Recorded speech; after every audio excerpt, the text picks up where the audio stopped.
Did you know that 14 African countries still use a currency designed by their former colonizer?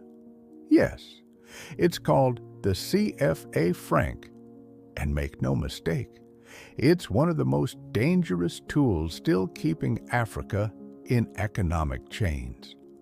Now I know it sounds technical: currency, interest rates, reserves.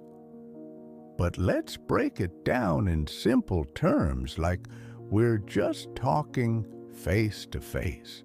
The CFA franc is used in West and Central Africa. But don't let the name fool you. It's not really African. It was created by France in 1945, during the Colonial era. It's still controlled from Paris, not from Dakar, Abidjan, or Yaoundé. And it's tied to the euro, not to African economies. For decades, our countries were forced to send half of their reserves to France.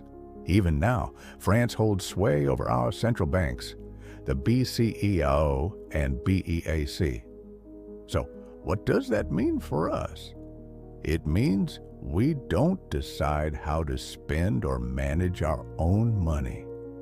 Let that sink in. You work, you earn, but someone else holds your wallet. Now, let's get to the heart of the problem. How does this currency actually hurt us? Here's how the CFA franc works like a trap, and why it keeps us poor, even when we're rich in resources. 1. No sovereignty. Our countries can't set their own interest rates. We can't print money to support local businesses or fight crises. We're passengers, while France drives. 2. Overvalued currency. The CFA franc is too strong. That might sound good, but it's not. It means our goods cost too much overseas, so exports suffer. Meanwhile, cheap foreign goods flood our markets. Farmers, tailors, builders, they all lose. 3. Money, locked in Europe. Our foreign reserves are parked in France, earning almost nothing. And when we need money to build hospitals or roads, we borrow it, with interest, from the IMF or the World Bank. We're giving away the cow and then buying back the milk. 4. French companies win, locals lose. It's easy for French companies to take their profits out of Africa, but African businesses, they struggle. No wonder the streets of Abidjan and Dakar are full of Orange, Total, and Carrefour, while local entrepreneurs fight to survive. As economist Ndongo Samba Sylla said, the CFA system is designed to benefit France, not Africa. Let that quote ring in your mind. Let's move from theory to reality. Let's look at Ivory Coast in 2011 and Mali in 2012. Two moments where the CFA franc wasn't just a currency, it was a weapon. Ivory Coast, 2011, President Laurent Gbagbo refused to concede power after disputed elections. He said the vote was rigged. France and the UN said otherwise. And then, the BCEAO, the West African Central Bank, froze the country's accounts. Money, meant for salaries, hospitals, and schools, was blocked. Gbagbo could no longer pay civil servants. His government was financially strangled.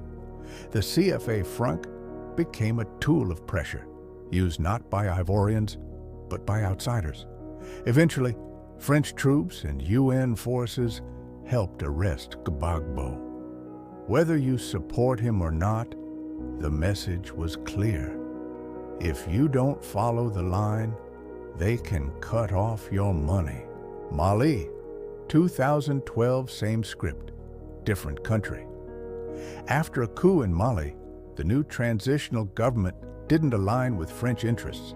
Again, the BCEAO stepped in and blocked Mali's access to its own reserves. The country's economy collapsed, not because Mali mismanaged its money, but because it couldn't touch it. In both cases, African governments were held hostage by a currency they don't control. The CFA Franc wasn't just bad economics. It was financial warfare. And the battlefield was Africa. Let's be clear, waving a flag, singing a national anthem, that's not real independence. Real independence means controlling your economy. And your economy begins with your currency. As Professor Cheikh Anta Diop said, no people can develop without controlling its own economy.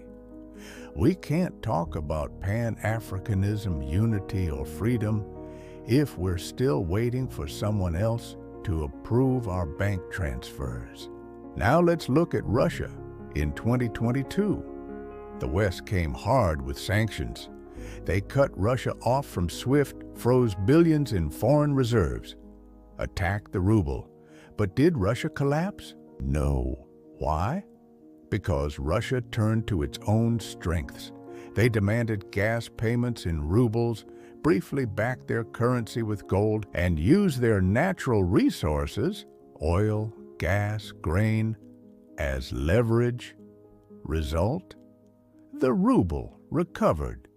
The country survived. Because Russia controls its own money. Africa doesn't. Not yet. Now imagine this. We create a new African currency, not backed by the euro, not tied to France, but grounded in our own wealth.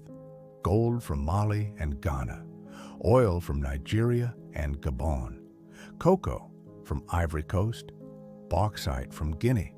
With that, we could build factories, roads, and schools, create millions of jobs, free ourselves from foreign debt and economic slavery.